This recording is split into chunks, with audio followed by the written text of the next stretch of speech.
Have a listen here to Donald Trump speaking at CPAC about what he's doing about the public sector. Have a listen.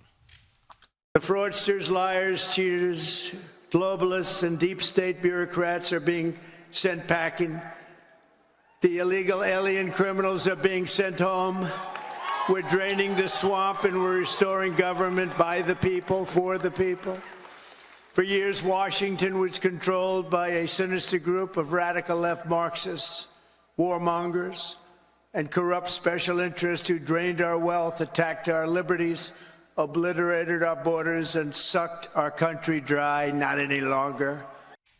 Not any longer, and that's what we need to hear in this country, not any longer. Our colleague Andrew Clennell is tipping an election on April 5th coming up. We shall see.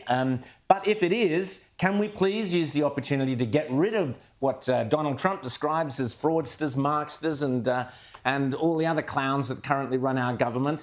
We have the same problems here. The deep state in Canberra is a wasteful exercise. You could fire half of them tomorrow and it would make no difference.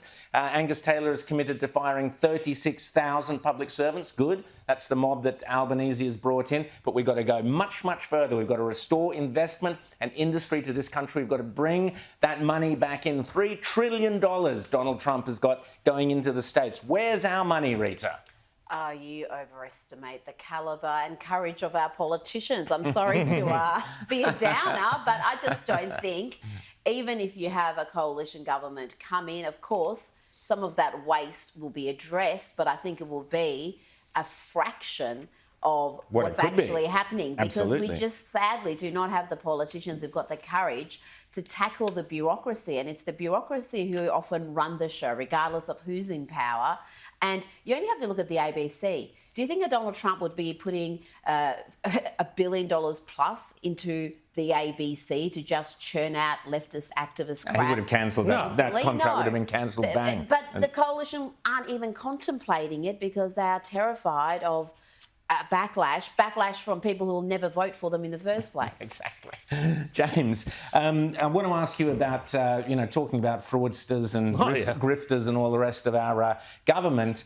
The Labor Party have been out there in Western Sydney touting for trying to rustle up as many votes as they can, and they've hit upon this extraordinary scheme of getting as many new citizens. Tony Burke, this scheme is just, it's driven everybody mad in Sydney this past few days. We'll be talking to Frank Carbone about that shortly, but James, your thoughts? Well, this is just a disgrace. And I'll tell you something else. This is devaluing citizenship in this country. And it's an insult to everybody who's going through the process to have their citizenship and their commitment to this country politicized like this by this government, turning on the citizenship printing machine, just minting them all out, before, and saying, oh, by the way, here's your ALP sign-up form, and here's voter registration.